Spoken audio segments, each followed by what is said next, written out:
এই আব্বা, তুমি এটা কি করতেছো? রেস্টুরেন্টে কি খাইতে আইছো না আমার মাইন্ড ডুবাইতে আইছো? কি কস বাপ, আমি কি এমন করলাম যে তোর মানিজ্য ডুবে যাইব গা?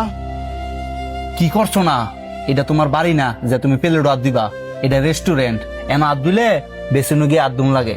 আর তোমার যদি আদুয়ারি হইতো তুমি আমারে কইতা, আমি তোমার বেসিনো লিয়ে দিতাম। আমি তো আর জানি না রে বাজান, যদি জানতাম তাইলে কি আর প্লেটে হাত ধুইতাম?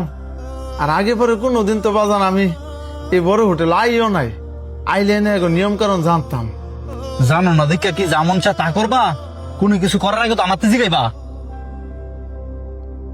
ছোটবেলাতে তো এই বাসন হাত ধুয়ে দিয়ে বড় হয়েছে। আচ্ছা বাজান, তুই যেমনে যেমনে কবি আমি এমনি এমনি করবো। ওইটার জি স্যার বলেন। এই প্লেটগুলো চেঞ্জ করে দাও আর আমাদের খাবারটা দিয়ে যাও। দেখছস আমাদের সমাজের আর কি অবস্থা? পোলা মডার্ন আর বাবা হচ্ছে আদিমকালে। নিশ্চয়ই বাবা শখ করছে রেস্টুরেন্ট নিয়ে এবার লেগে, আর হ্যাঁ আন্দাজ চেষ্টা করতেছে বাবার মডার্ন বানাইবার লেগে। এটা হ্যার দোষ না, বর্তমান যুগের দোষ। এখন মানুষ ফ্যামিলির চাইতো নিজের স্ট্যাটাসটারে প্রাধান্য দেয় বেশি।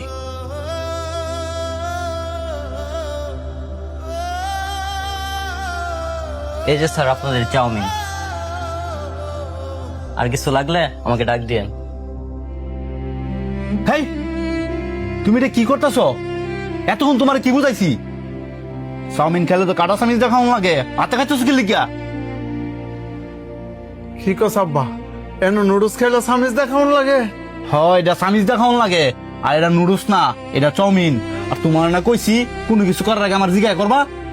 আচ্ছা বাবা তুই সেতিস না, আমি সামিজ দিয়ে খাইতেছি। আগে দেখো আমি কেমনে কেমনে খাই, পরে তুমি এমনি এমনি খাইও।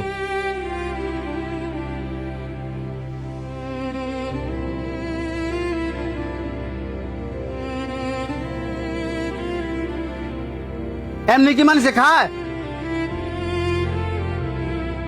তোমার রেস্টুরেন্ট লইয়ে কি আমি ভাব করছি? ফাতুম তো তোমার যা যা কইতাছি তুমি সব উল্টা কাজ করতেছ।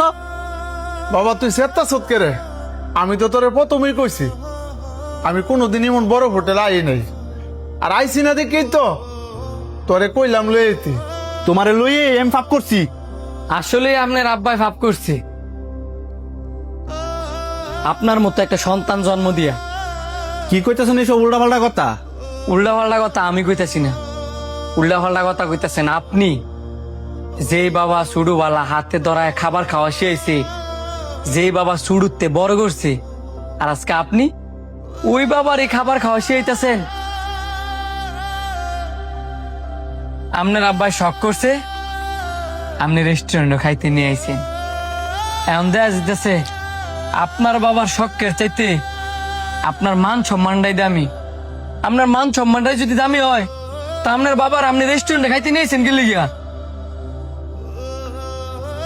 এই মিয়া, তুমি যখন ছোটবেলা তোমার বাপের কাছে শখ করতা, তোমার বাপে হাজার কষ্ট করে হইলো সেই শখটা মিটানোর চেষ্টা করছে, তখন তো উনি বিরক্ত হয় নাই? আর তুমি সামান্য রেস্টুরেন্টে খাওয়াই তাই না বিরক্ত হয়ে গেছো গা? আমরা কালো কথা হইতেছি, বাপের মর্ম কি হ্যাঁ বুঝে? যদি বুঝতো তাহলে বাপটার লগে কি হ্যাঁ এমন খারাপ আচরণ করতো?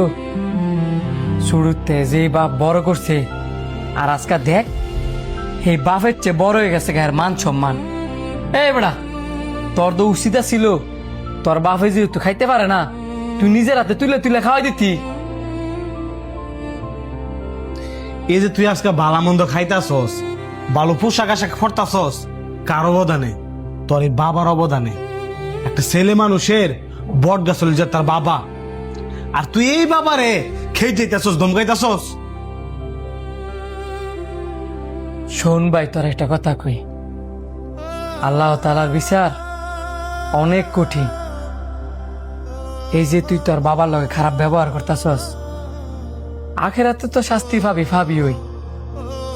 ভবিষ্যতে যখন তোর ফলাইব, তুই তোর বাবার লগে যে ব্যবহার করছস না, তার চেয়েও খারাপ ব্যবহার তোর সন্তান তোর লগে করব। শোন, গাছ বাচ্চা থাকতে গাছের যত্ন নেই। আব্বা তুমি আমার মাফ করে দাও।